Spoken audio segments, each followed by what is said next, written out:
In 1982, the head of the Motion Picture Association of America walked into a room full of United States congressmen and told them that a plastic box the size of a toaster was going to destroy the American film industry. His actual words, and I promise I'm not exaggerating, he compared it to a serial killer. He said this thing was to the American film producer that the Boston Strangler was to women. That was the comparison. It wasn't a challenge the industry had to overcome or a disruption, a murder on the loose in your house. The thing he was talking about, this existential threat, this toaster of doom, is a piece of plastic that most of you out there probably have never even touched. And within about 15 years of that testimony, home video wouldn't just fail to kill the movie business, it would become one of the most profitable things that had ever happened to it. Hey, I'm Mike. I studied film, I work in TV, and if you love movies as much as I do, hit that subscribe button and get notified when new content's posted. This is the series I'm calling Is Cinema Dead Yet? Where each episode we look at looming threats the movie industry faced that had everyone up in arms decrying the death of cinema. But 3 episodes in, I'm guessing you're seeing the recurring pattern by now. You already know how this one's gonna go. Something new shows up, Hollywood panics, sometimes hilariously, and then, eventually, cinema doesn't just survive the thing, it usually figures out how to adapt and become stronger. First we looked at sound, then we looked at television. Today, we're doing the box that let you take the movie home with you, the VCR. And I want to be upfront, this episode ends somewhat different than the last two because this is the one where the threat doesn't just get absorbed. It accidentally builds the entire business model that swallows the movie industry 40 years later. So keep that in the back of your mind as we go because there's a punchline coming and it's a big one. Ready? Let's do it. I want to start this one with a personal story because it's the clearest way I know how to make you guys understand how big of a deal home video was. Sometime around, 1980, 81, I would have been 7 or 8 years old maybe. For the first 6 months of 1863, my father came home carrying 2 things, a brand new VCR and a video cassette of Superman the movie, the Christopher Reeve one. Like there's any other. And with those 2 objects sitting on top of our television set, I got to have something that, as far as I can tell, simply did not exist as a category of birthday party just a few years earlier. A movie birthday party. Woo-hoo! Friends came over. We had pizza and cake and popcorn and a movie that I chose in my house that we could watch when I pressed play and could, in theory, watch again and again the next day if we liked. I did not, obviously, understand at the time that I was living through a genuine hinge point in the history of cinema. I was 8. I understood that I was having an awesome birthday party. But looking back on it now, that afternoon is basically this entire episode in miniature. A year or 2 earlier, let's all watch this specific movie together today in my house because I want to, wasn't a sentence you could act on. There was nowhere to get the movie. Movies existed on a schedule that belonged to a theater or maybe even a TV network, never to you. We would sit around and watch The Wizard of Oz and March of the Wooden Soldiers on television at Christmas time as if it were some event screening. And that was a once-a-year event. We would have to wait a full year to see Dorothy and the Tin Man again. And then suddenly, there was a tape and a machine, and Superman belonged in my house instead of to somebody else's timetable. That's the entire shift this episode is about, and I lived through that transition. Oh yes, I remember the dark days. Because before this, and I mean this literally, not as a rhetorical device, a movie had one life. Quick thought experiment. It's 1970 and the movie concludes its theatrical run. Where does it go? Nowhere, mostly. It goes nowhere. Maybe it comes back to a revival house a few years later. If you live somewhere near a revival house, and if a print still exists, and if the timing works out, maybe years down the line, a local TV station licenses it for a Saturday afternoon broadcast slot, cut for content, cut for commercials, cropped to fit a square screen, then aired once a year at holidays. That's basically it. That's the entire afterlife available to a motion picture in 1970. A movie was not a thing you owned. It was an event you attended. And once the event was over, the movie effectively ceased to exist for you, unless the universe conspired to give you a second chance at seeing it. This is worth sitting with because it's almost impossible to explain to anyone born after, say, 1990. Right now, this instant, you could pull out your phone and watch almost any film ever made. In 1973, the year I was born, the entire concept of rewatching a movie on your own schedule, pausing it, rewinding a scene, watching your favorite part 4 or 5 times in a row, simply did not exist as an option for ordinary people. It was not a category of thing you could do.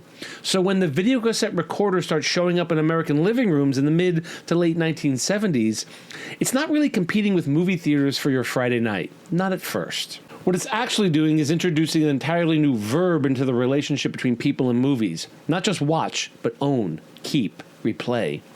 Sony puts the first Betamax machine on the market in 1975. And I want to be precise about what Sony was actually selling in 1975 because it matters for where this episode is going. Nobody was marketing this thing as a way to watch movies. The pitch was entirely about your own television set. Record a show while you're out, catch a broadcast you'd otherwise miss. Build your own library out of whatever happened to air. The idea that you might one day walk into a store and simply buy a copy of a movie you didn't record yourself wasn't really a thing yet. That's not a footnote. That's going to become the whole story in a few minutes. And Betamax in 1975? It's not cheap.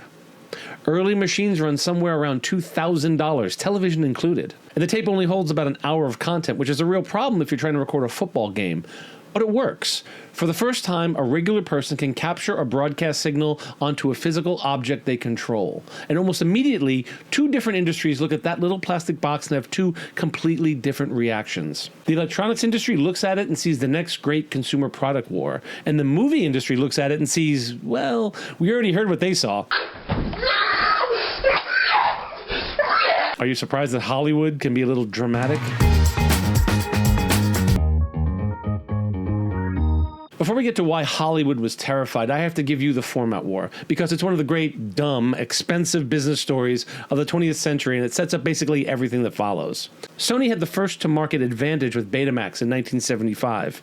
By most technical measures, it was the better format, sharper image, better sound. But Sony made a decision that would haunt them for the next decade. They kept the format proprietary. If you wanted to build a Betamax machine, you had to go through Sony. JVC, watching from the sidelines, was working on a competing format, VHS, and took the opposite approach. VHS was released in Japan in 1976 and in the US the following year. They licensed it out freely to basically anyone who wanted to build a VHS deck. RCA, Panasonic, Zenith, you name it. That single decision turned VHS into an open ecosystem competing against a walled garden. There was also a much dumber, much more human reason VHS won, and it's this. The first VHS tapes could record 2 hours of content. Like I said, the first Betamax tapes could only hold 1 hour. And here's the thing about that difference. In the 70s, the 2 things people most wanted to record off live television were feature films and football games. And neither of those can fit into 60 minutes. But look, I want to be fair to the format that lost, because Betamax genuinely did look better. Sharper image, better color. If you line the 2 pictures up side by side, anyone with eyes could tell you which one had the superior quality. Turns out anyone with eyes was not the demographic deciding this war. The demographic deciding this war was anyone who wanted to record the whole Super Bowl without getting up off the couch at halftime to change tapes. And that demographic did not care even a little that Beta's picture had a little bit more clarity to it. This is roughly the exact same lesson MP3s taught the music industry 20 years later, and streaming taught Blu-ray 20 years after that. Convenience doesn't just compete with quality. It usually just walks right past it. Sony would eventually stretch Betamax's runtime, but by then, it didn't matter. VHS had already become the format everyone had, which meant it was the format the video stores down the street stocked, which meant it was the format that you bought. And once that loop starts spinning, it's almost impossible to stop. By 1998, Sony finally conceded. And it's worth sitting with just how long they held out. Betamax had fallen to around a quarter of the US market by 1981. It had lost even in Japan, Sony's own backyard, years before that. Rolling Stone was writing its obituary in 1987. Sony spent the better part of a decade manufacturing and marketing a format the entire industry already knew was dead, because the alternative, admitting Betamax had lost, was apparently harder to swallow than just losing money on it. In 1988, Sony finally surrendered and started manufacturing VHS decks themselves. By then, the format war had been over for years. Betamax survives today mostly as a punchline and a Trivial Pursuit answer. But I bring this up not just for the trivia value. I bring it up because this exact pattern, an open, cheaply licensed format beating a closed, clearly superior format on distribution rather than quality, is a story that's going to repeat with different players roughly every decade for the rest of this series. In 1976, the same year VHS launches in Japan, Sony is facing another problem, and it's not from a rival electronics company, it's from Hollywood. Universal City Studios and the Walt Disney Company file a lawsuit against Sony. Their argument, Betamax lets ordinary people record copyrighted television broadcasts onto tape without permission. And Sony, by selling the machine that makes that possible, should be held legally responsible for whatever infringement happens downstream. This case, Sony Corp of America v. Universal City Studios, drags through the courts for 8 years. 8 years while VCR sales climbed from essentially nothing to well over 1 million units annually. And it's in the middle of this legal limbo in 1982 that Jack Valenti, the head of the MPAA, delivers the testimony we open this episode with. He didn't stop at the serial killer line either. He told Congress the VCR was an avalanche, a tidal wave that would make the film industry, in his words, bleed and hemorrhage. I want you to notice something structurally familiar here because we've now seen this exact move twice already in this series. Sound was going to kill silent cinema's artistry. Television was going to kill the movie theater. And now, home recording is going to kill the entire economic foundation of American film. Every single time the industry faces a new technology, its first instinct is to reach for the most apocalyptic language available. And every single time so far, they've been wrong about the apocalypse part, even when they were right that something was permanently changing. The Supreme Court finally rules on January 17, 1984, in a narrow 5-4 decision, siding with Sony. The core finding, recording a broadcast for personal, non-commercial viewing later, what the court called time shifting, counts as fair use under copyright law. You are allowed to tape Casablanca off the television and watch it next Tuesday instead of tonight. You played it for her, you play it for me. Well, I don't think I can remember. If she can stand it, I can. Play it. Here's the detail that makes this ruling almost darkly funny in hindsight. By the time the Supreme Court hands down that decision in January of '84, roughly 1 in 5 American households already own a VCR, and VHS is already crushing Betamax in the marketplace. The court case that was supposed to determine whether this technology was even legal wraps up years after the technology had already won in the culture on its own terms. The lawsuit wasn't stopping anything. It was just delaying the inevitable. While Hollywood lawyers were testifying about strangulation, one man in Michigan quietly discovered something that would end up making the studios more money than almost anything else they'd tried in decades. Andre Blais ran a small audio and video duplication business outside Detroit, and in 1977 he had an idea. What if you could just buy the movie? Not tape it off television, not catch it at a revival house, actually own a copy on a shelf in your house forever. The problem was, in 1977, the major studios thought this was a terrible idea. Video piracy was already a real fear, and the assumption inside the industry was that people wouldn't want to own individual films anyway. VCRs were expected to be used mainly for taping TV and not for watching pre-recorded movies at all. But Blais kept pitching it anyway, and in August of 1977, he finally got 20th Century Fox, which was, at that specific moment, in serious financial trouble and willing to take a chance. He got 20th Century Fox to license him 50 of their films for direct sale to consumers. Among the titles he got access to, Butch Cassidy and the Sundance Kid, Patton, The Sound of Music, The French Connection. Blais took out a 2-page ad and TV guide advertising his new mail-order Video Club of America. The tapes cost $50 each, a substantial sum for one movie in 1977, and he expected a modest response. He got 9,000 orders before he'd shipped a single physical tape. He'd covered the cost of the ad and turned a profit before the first cassette shipped. One of the people who noticed Blais' runaway success was a Los Angeles businessman named George Atkinson, who'd been through a rough stretch, a failing company, a difficult divorce, and was looking for his next move. Atkinson bought one of every single title Blais was offering, in both VHS and Betamax, and he had an idea of his own. Instead of selling these $50 tapes outright, what if people could just rent them for the night? And in December of 1977, Atkinson opened a 600-square-foot storefront on Wilshire Boulevard in Los Angeles and called it Video Station. To fund his inventory, he charged customers a membership fee, $50 a year or $100 for a lifetime membership, and then rented tapes out for $10 a night. It worked immediately, and I mean immediately. The phone didn't stop ringing. Customers were showing up wanting to rent 10, 15, 20 movies at a time. Atkinson, by his own later account, could barely keep tapes in stock. Within a few years, similar mom-and-pop video rental shops were opening in strip malls across the entire country, completely independent of one another, all discovering the exact same thing at roughly the exact same time. People didn't just want to watch movies, they wanted a shelf of them, available whenever they wanted for a few dollars a night. And notice something about the sequence of events here, because it's the same pattern we saw with Walt Disney and the ABC deal back in the television episode. Hollywood spent years fighting home video as a legal and existential threat in courtrooms and in front of Congress. Meanwhile, a video duplicator in Michigan and a struggling businessman in Los Angeles just quietly started selling and renting movies to people who obviously desperately wanted to buy and rent movies. The lawsuit was fighting the wrong battle. The actual answer to the VCR question had already walked in the front door and started making money while the executives were still being overly dramatic about the death of cinema. Before we get into the story of Blockbuster and how it took over home video, I want to spend a real chapter on the independent rental stores that produced a generation of filmmakers like Quentin Tarantino and Kevin Smith. Because for a solid couple of decades, some of the best film education in America wasn't happening in a lecture hall. It was happening behind a rental counter in a strip mall run by people who had opinions and weren't shy about sharing them. We start in Manhattan Beach, the South Bay area of Los Angeles. A video store called Video Archives opens in the early 80s. It stocked the usual blockbusters, but it also organized its foreign films by country, genuinely unusual for the time, and gave cult movies their own dedicated wall. Two of the clerks who worked there in the mid-80s were a couple of movie-obsessed guys named Quentin Tarantino and Roger Avery.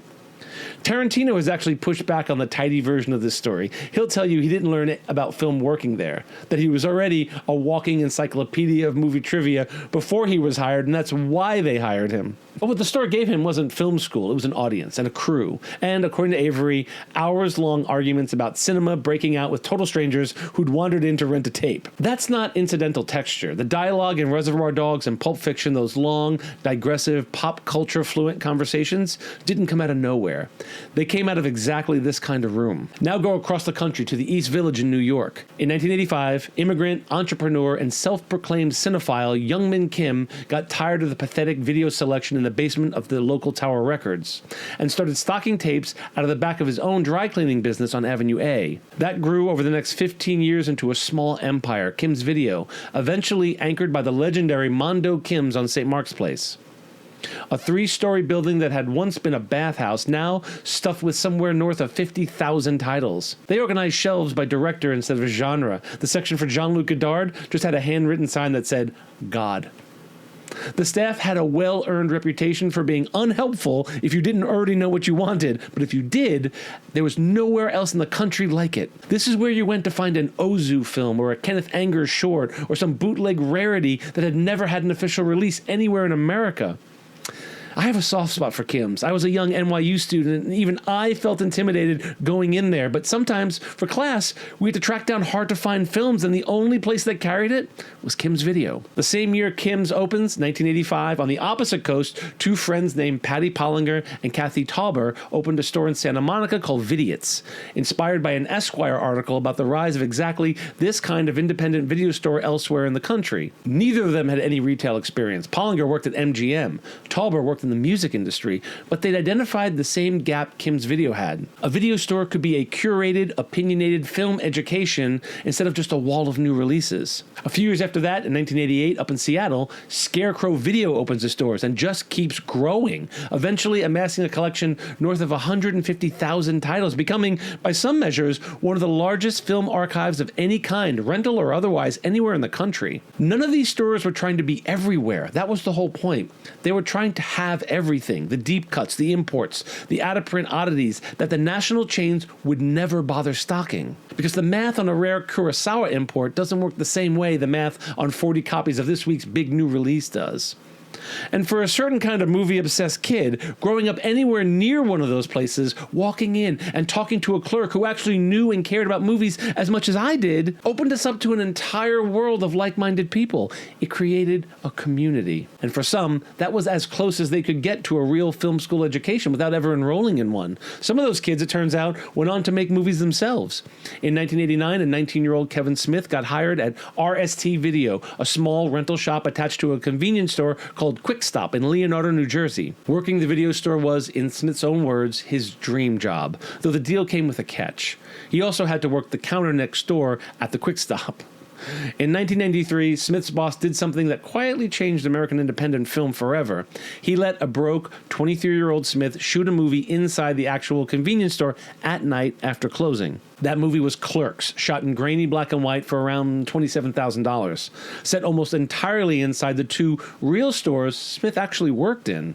It followed two clerks doing more or less exactly what Smith did every day, standing behind a counter, talking about movies, dealing with customers, going nowhere fast. It became a sensation at Sundance in 1994 and launched Smith's entire career. And decades later, when he made Clerks 3, he went back and shot it in the same real quick stop, with the same real RST video sign hanging out front. Put those stories side by side and you get the same lesson twice from opposite coasts. Tarantino clerking at an LA video store talking movies with strangers all day, and Kevin Smith in a New Jersey convenience store forced to also sell smokes and six-packs of beer. Neither one of them went to film school in any traditional sense. Their film school had a rental counter, a time clock, and whatever was on the shelf that week. I want you to hold on to this chapter because it's going to matter again later in the episode when we get to what home video actually did for cinema as an art form beyond the balance sheet. This is where that story really starts, not in a boardroom, but behind a rental counter with a hand-lettered sign that says, God. Those independent video rental shops were one path home video could take. What came next, starting in the mid-'80s, was the opposite instinct entirely, and it happens fast. October 19th, 1985, a former oil and gas software entrepreneur named David Cook opens a single video store in Dallas, Texas. And he does something the smaller shops mostly hadn't. He goes big from day one. Roughly 8,000 tapes on the shelves right there in the open where you could browse them, many multiples of the same title, and a computerized checkout system that could track inventory across an entire chain instead of one dusty back room. He calls it Blockbuster. Cook sells a controlling stake in 1987 to a group of investors that include Wayne Huizenga, the businessman who had already built a successful waste management empire. And Huizenga does to video rental exactly what he did to garbage collection. He scales it aggressively, buying up competitors and opening new locations at a pace that's genuinely hard to overstate. By 1993, Blockbuster has roughly 3,400 stores. The next year, Viacom buys the whole company for over $8 billion. By the mid-90s, Blockbuster isn't just a business anymore, it's a Friday night. A cultural ritual practically nationwide in a way that's genuinely hard to explain if you didn't live through it. I was a kid of the 80s, and I practically lived at our local video shop, a small mom-and-pop store called Video Connection, which eventually succumbed to the nearby Blockbuster franchise. We would rent 2 or 3 movies and watch them ad nauseum for the next couple of days. And here's what I want you to notice. In the past, we've seen Hollywood get sideswiped by a competing or adjacent industry, but not here. This is Hollywood's supposed executioner turning into one of its most reliable sources of income. By the early 90s, home video rental and sales combined isn't just contributing to studio revenue, it's outpacing theatrical box office as a source of income for major releases. The thing Jack Valenti told Congress would make the industry bleed and hemorrhage had, within a decade, become the industry's single largest revenue stream. So let's talk about what this technology actually changed beyond the balance sheets, because there are 2 effects here that I think are genuinely underrated. First, and we already teased this back in our television episode, home video single-handedly resurrected the B-movie. Remember, cheap, disposable programmers had essentially died off in the 50s because television could offer something functionally identical for free. But video stores needed shelves full of content constantly, and theatrical distribution wasn't the only way to fill them anymore. This gives rise to an entire, genuinely massive industry of films made specifically for video rental, never intending on a theatrical release at all, direct to video. Horror sequels, action flicks, low-budget genre films, an entire ecosystem of movies whose entire business model was get rented enough times at Blockbuster to turn a profit. It's not high art, most of it, but it's the B picture back from the dead, wearing a new outfit, thriving on a shelf instead of a double bill. And this wasn't a fringe curiosity, it became an entire industry unto itself, with its own studios built specifically for it. Charles Band's Full Moon Features, founded in 1989, is probably the purest example. A company whose business model was almost entirely video store shelves rather than movie screens. Their flagship franchise, Puppet Master, launched in 1989 and spun out sequel after sequel. Puppet Master 2, 3, 4, and 5, nearly all of them shot for well under $1 million and released straight to tape, never intending a theatrical run at all. Full Moon did the same thing with Trancers, a low-budget time travel action flick starring Tim Thomerson that spawned out 4 direct-to-video sequels through the early 90s. One of them, Trancers 2, notably features a young Helen Hunt, a few years before Mad About You makes her a big star. Even Disney got in on it, churning out cheap direct-to-video sequels to their own animated classics. Lion King 2, Beauty and the Beast, The Enchanted Christmas, aimed squarely at kids who'd already worn out the original tapes. None of these were prestige filmmaking. Most of them, honestly, weren't very good. But that's exactly the point. The video store shelf gave a home to an entire tier of movie making that television had killed off in the 50s. And it turned out there was a real paying audience for it the whole time. It just needed somewhere to live. Second, I think this one actually matters in the long run. Home video gave movies something they had never before had in the entire history of the medium. A long tail. Think back to Act 1 of this episode. A movie in 1970 had one life, one theatrical run, and then it was gone. Home video changes that permanently. A film that flopped in theaters could find its actual audience 2 years later on a video store shelf. Films that critics dismissed on release could quietly build cult followings one rental at a time, one recommendation from video store clerk at a time. And if you were a certain kind of movie kid growing up in the 80s or 90s, that clerk with their weird favorites and their handwritten recommendations was basically doing the job a film professor does now, pointing you towards something you'd never would have found on your own. Films from decades earlier, films that television had never bothered to license, films that had essentially vanished from public access altogether, suddenly had a second life. On cassette. For the first time in the history of the medium, a movie's commercial fate wasn't sealed at the moment it left the theaters. This wasn't just true for cheap genre pictures, it happened to genuine, now canonical classics too. Blade Runner is probably the clearest case. Blade Runner was released in the summer of 1982 into a box office dominated by E.T. It was a critical and commercial disappointment. Audiences expecting an action movie got a slow, brooding, philosophical neo-noir instead, and they largely stayed away. But on home video, across VHS and later Laserdisc, it built an entirely different life. Different cuts circulated, the theatrical version, and then eventually the 1992 director's cut, which dropped the studio-mandated voiceover Harrison Ford had reluctantly recorded and famously never liked.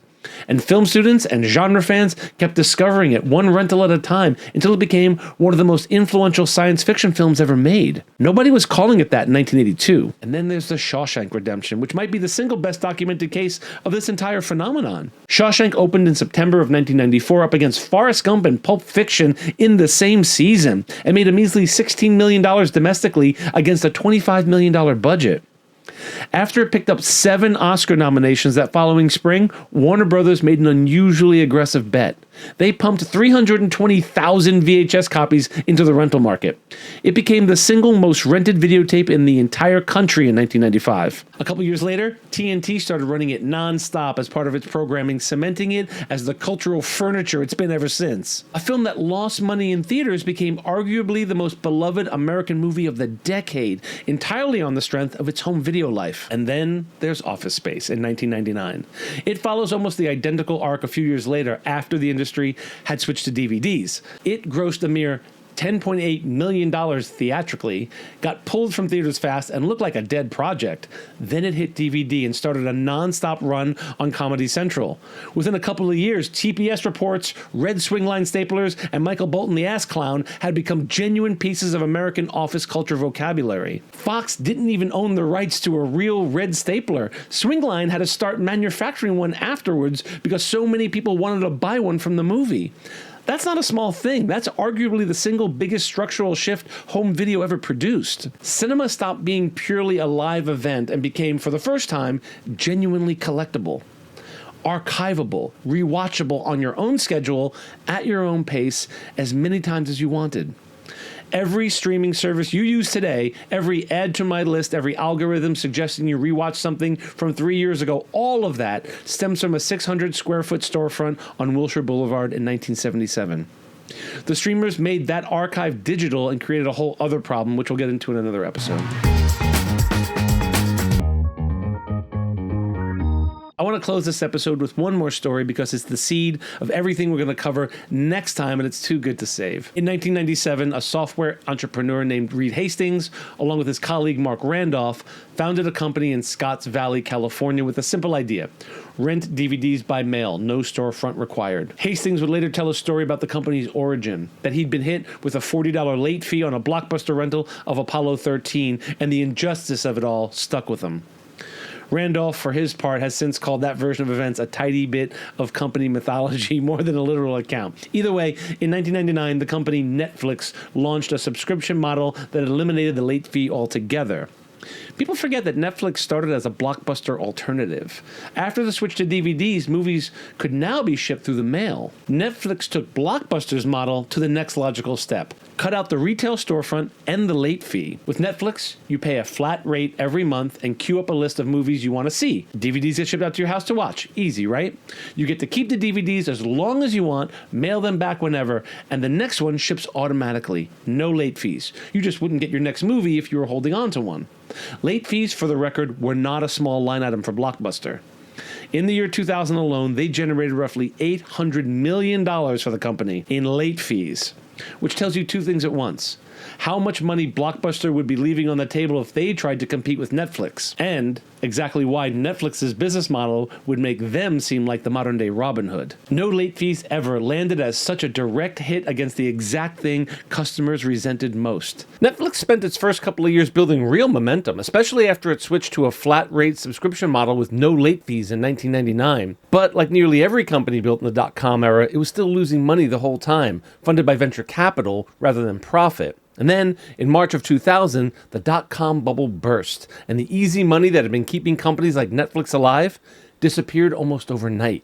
Suddenly, we'll figure out profitability eventually wasn't a viable plan anymore. Hastings and Randolph offered to sell the entire company to Blockbuster for $50 million. Blockbuster's executives turned them down. According to Randolph's own later account, they didn't just decline politely, they laughed the two of them out of the room. I'm not going to tell you the rest of that story because it's a whole episode by itself and it belongs there. How a mail-order DVD subscription service becomes a streaming service. And that does deserve its own episode.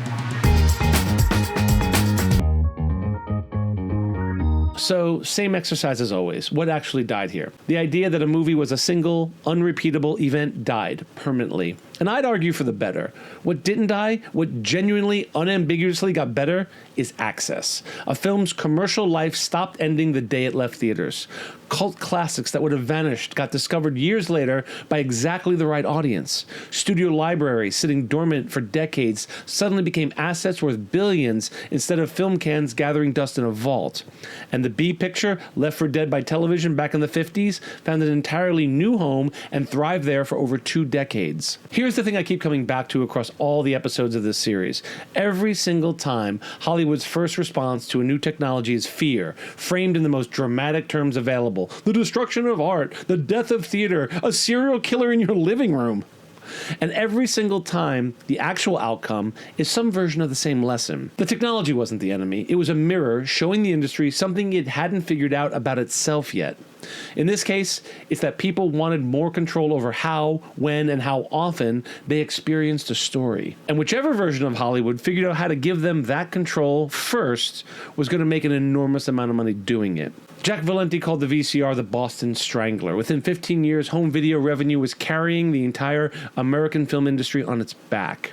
Home video didn't kill the movies. It gave them a second life, and a third, and eventually an infinite one, which is exactly the problem we're going to run into next. Anyway, that's episode 3 of Is Cinema Dead Yet? On VHS and home video. Next time, how a $50 million rejection in a Dallas boardroom turns into the streaming era. How Blockbuster spends a decade trying to out-innovate a company it once laughed out of the room. And how a global pandemic empties out every theater in the country and gives the world the best reason to stay at home ever. As always, these are my thoughts. I'd love to read yours in the comments below. Share your favorite memories of your local video rental store or of a straight-to-video classic that you love. Film is about community. I'm Mike, and I love movies.